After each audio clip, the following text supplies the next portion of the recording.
Hi all. So போன வீடியோவில் நம்ம வந்து எலமெண்ட்ஸோடைய பொசிஷன்ஸ் பார்த்தோம் ரைட். ஸோ எப்படி வந்து ஒரு ஃபிக்ஸட் பொசிஷன் கொடுக்குறது, எப்படி ஒரு ஸ்டாட்டிக் பொசிஷன் கொடுக்குறது, அண்ட் எப்படி வந்து absolute and relative positions define பண்ணுறதெல்லாம் பார்த்தோம் ரைட். ஸோ இந்த வீடியோவில் நம்ம என்ன பண்ண போகிறோம் அப்படின்னா, ஒரு எலமெண்ட்டோடைய டிஸ்பிளே ப்ராப்பர்ட்டி செக் பண்ண போகிறோம். ஓகே, ஸோ நான் இங்கே போய்ட்டு என்ன பண்ணுறேன் அப்படின்னா, இந்த பேராகிராஃபை ஃபுல்லாக ரிமூவ் பண்ணிடுறேன். ஓகே, ஸோ அப்படி இது தேவையில்லை. ஸோ இந்த டிஸ்பிளே ப்ராப்பர்ட்டி அப்படிங்கிறது நம்ம HTML கோர்ஸில் பார்த்துருப்போம். Inline character and block character அப்படின்னு சொல்லிட்டு ரெண்டு கேரக்டரிஸ்டிக்ஸ் பார்த்துருப்போம் எலமெண்ட்டுக்கு. ஓகே, ஸோ இந்த இன்லைன் கேரக்டர் அப்படின்னா அது என்ன ஸ்பேஸ் தேவையோ அந்த ஸ்பேஸை மட்டும் எடுத்துக்கும். ஓகே, அண்ட் இந்த பிளாக் கேரக்டர் அப்படின்னா அதுக்கு எவ்வளோ ஸ்பேஸ் எவ்வளோ சின்னதாக இருந்தாலும் பரவாயில்ல, அதெல்லாம் அதுக்கு கன்சிடரேஷன் கிடையாது. அதுக்கு அந்த வியூ போர்ட்டில் இருக்கக்கூடிய மொத்த செக்ஷனையும் அது வந்து எடுத்துக்கும். ஓகே, ஸோ இதுதான் வந்து இன்லைன் அண்ட் பிளாக் உடைய கேரக்டரிஸ்டிக்ஸ். ஸோ இப்போ நம்ம என்ன பண்ணலாம் அப்படின்னா, block elements and inline elements இந்த ரெண்டையும் பார்த்துட்டு எப்படி வந்து ஒரு பிளாக் எலமெண்ட்டை இன்லைன் எலமெண்ட்டாகவும் இன்லைன் எலமெண்ட்டை பிளாக் எலமெண்ட்டாகவும் சேஞ்ச் பண்ணுறது அப்படின்னு பார்க்கலாம். ஓகே, ஸோ இப்போ போய்ட்டு நான் எல்லா CSSையும் delete பண்ணுறேன். ஓகே, நமக்கு எந்த CSSும் தேவையில்லை. ஸோ சாரி, நமக்கு மற்ற CSSலாம் இருக்கட்டும், இந்த பொசிஷன்ஸு இது எல்லாத்தையும் நம்ம எடுத்து விட்டுடலாம். ஸோ D1 இதோட பொசிஷன் நான் எடுத்து விட்டுறேன். ஸோ D3 D4 நமக்கு தேவையும் இல்லை. ஓகே, ஸோ நான் எடுத்து விட்டுறேன். இதோட D1 ஓகே, ஹைட்டை வந்து 100 மாற்றிடலாமா? ஸோ D1 100 பிக்சலு, D2வும் 100 பிக்சல்.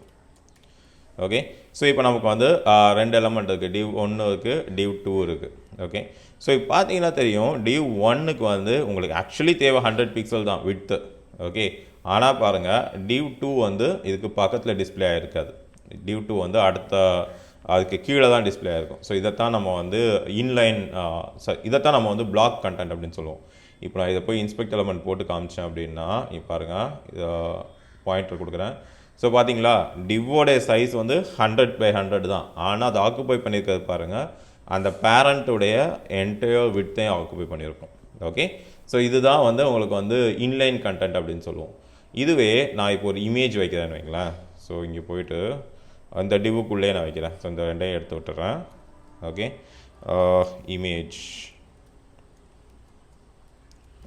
இமேஜு சோர்ஸ் வந்து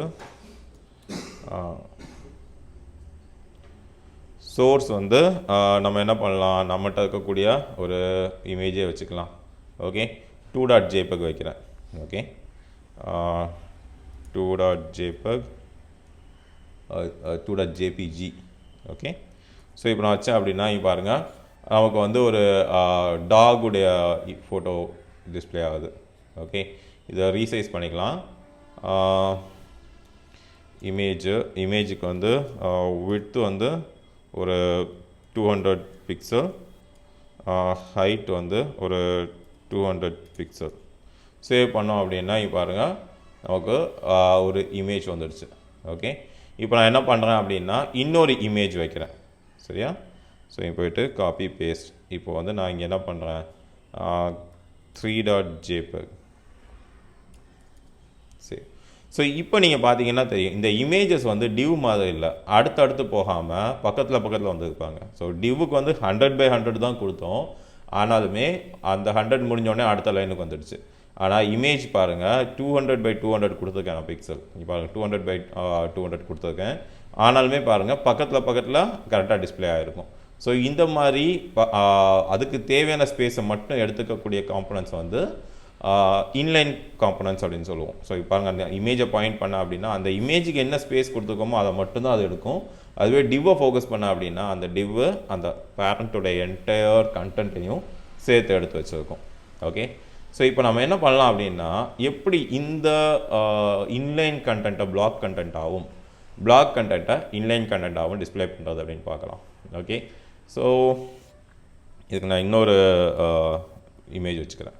ஓகே, ஸோ இப்போ நம்ம என்ன பண்ணலாம், அந்த டிவ் எடுத்து விட்டுடலாம். ஸோ நமக்கு தெரிஞ்ச இன்னொரு பிளாக் கண்டென்ட் என்ன அப்படின்னா வந்து லிஸ்ட்.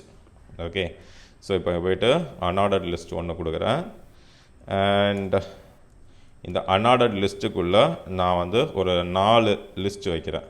ஓகே, அண்ட் இதில் வந்து home, about us, and home spelling, and products and services. Okay, so இப்போ 4 டேக் இருக்கும் நமக்கு, home, about us, products, services அப்படின்னு சொல்லிட்டு. பார்த்தீங்கன்னா பாருங்கள், ஹோம், அபவுட் அஸ் இது எல்லாமே வந்து அடுத்தடுத்த லைனில் இருக்கும். ஓகே, ஸோ சைடில் இருக்காது, அடுத்தடுத்த லைனில் இருக்கும். ஸோ இதுதான் நமக்கு வந்து என்னது இன்லைன் கண்டென்ட் அப்படின்னு சொல்லுவோம். ஸோ இப்போ இதோட ப்ராப்பர்ட்டிஸை நம்ம வந்து நம்ம வெப்சைட்ஸ்லாம் பார்த்தீங்கன்னா தெரியும், இப்படி கரெக்டாக ஒரு நேவ் பார் இருக்கும்.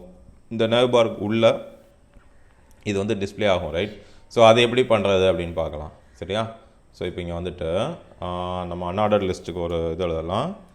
அன்ஆர்டர் லிஸ்ட்டு, அதுக்கு வந்து டிஸ்பிளே. இப்போ பார்த்தீங்கன்னா டிஸ்பிளே இன்லைன் அப்படின்னு இருக்குது. ஸோ என்ன அப்படின்னா, நார்மலாக டிஸ்பிளே வந்து இந்த காம்பனண்ட்டுக்கு வந்து பிளாக் அப்படின்னு இருக்கும். ஓகே, ஸோ இப்போ டிஸ்பிளே வந்து நான் பிளாக் அப்படின்னு கொடுக்குறேன் அப்படின்னா, இப்போ வந்து பை டிஃபால்ட் இது வந்து எப்படி இருக்கோ அதே மாதிரி தான் இருக்கும் இந்த கண்டென்ட், சரியா? ஸோ அதுவே நான் இப்போ இன்லைன் அப்படின்னு கொடுக்குறேன்னு வைங்களேன். ஓகே, ஸோ இப்போ இன்லைன் அப்படின்னு கொடுத்தோம் அப்படின்னா, ஓகே, இது வந்து அன்ஆர்டர் லிஸ்ட்டு கொடுக்கக்கூடாது, நம்ம வந்து லிஸ்ட் எலமெண்ட்டு கொடுக்கணும். Okay, list element. இப்போ பார்த்தீங்கன்னா தெரியும், அந்த மொத்த கண்டென்ட்டும் பாருங்கள் நமக்கு வந்து லெஃப்ட் டு ரைட்டாக டிஸ்பிளே ஆகும். ஓகே, ஸோ இப்போ இன்லைன் கொடுத்துட்டு நான் ஒரு இன்னும் கொஞ்சம் ஸ்டைலிங் பண்ணலாம். ஸோ பேடிங் வந்து ஒரு 10 பிக்சல். ஓகே, ஸோ பார்த்தீங்களா இப்போ நமக்கு வந்து அந்த ஒரு நைஸாக ஒரு அந்த ஒரு டிஸ்பிளே வருது பாருங்கள். ஸோ இதுக்கு ஒரு பேக்ரவுண்ட் கலர் கொடுக்கலாம். ஓகே, ஸோ பேக்ரவுண்ட் கலருக்கு வந்து நான் ஒரு அக்வா. ஓகே, ஸோ இப்போ வந்து அதோட ஒன்றுக்கும் ஒரு பேக்ரவுண்ட் கலர் இருக்குது. ஸோ இதுக்கு ஒரு ஹாவர் எஃபெக்ட் வேணும்னா எல்ஐ ஹாவர் அப்படின்னு நீங்கள் கொடுத்தீங்க அப்படின்னா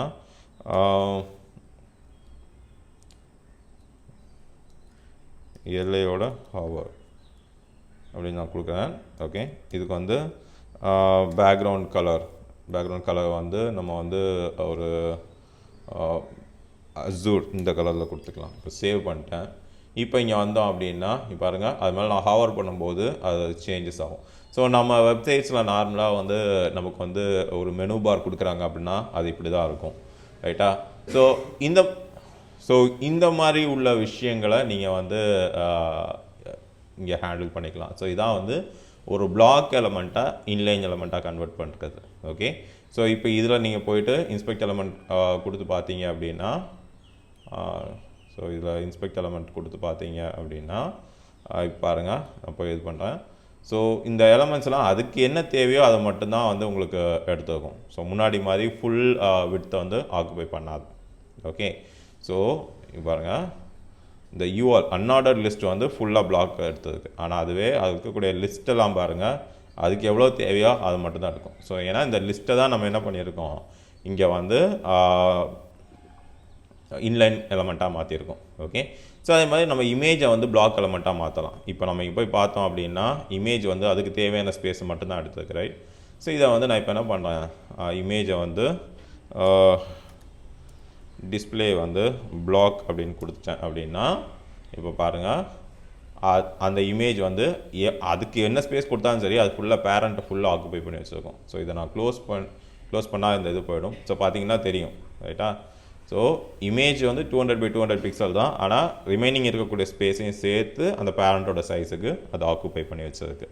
ஸோ இதுதான் வந்து உங்களுக்கு ஒரு இன்லைன் கண்டென்ட்டை பிளாக்காக மாற்றுறதுக்கும் பிளாக் கண்டென்ட்டை இன்லைன் கண்டென்ட்டாக மாற்றுறதுக்கும் உள்ள கான்செப்ட். ஓகே, ஸோ இதில் இன்னும் நமக்கு வந்து ஒரு சில டைப் ஆஃப் டிஸ்பிளே இருக்குது. ஸோ ஃபார் எக்ஸாம்பிள் இப்போது நான் ஒரு ஹெட்டிங் வைக்கிறேன். ஓகே, ஒரு H2 வைக்கிறேன். ஸோ H2 வைக்கிறேன். H2 வந்து திஸ் இஸ் இமேஜ் ஏரியா அப்படின்னு நான் வைக்கிறேன். ஓகே, ஸோ இப்போ இந்த H2 வந்து எனக்கு வந்து டிஸ்பிளே பண்ண வேண்டாம் அப்படின்னா நம்ம இங்கே போய்ட்டு H2க்கு CSS எழுதிக்கலாம். ஸோ டிஸ்பிளே வந்து none அப்படின்னு கொடுத்தோம் அப்படின்னா இப்போ வந்து இந்த h2 வந்து டிஸ்பிளே ஆகாது.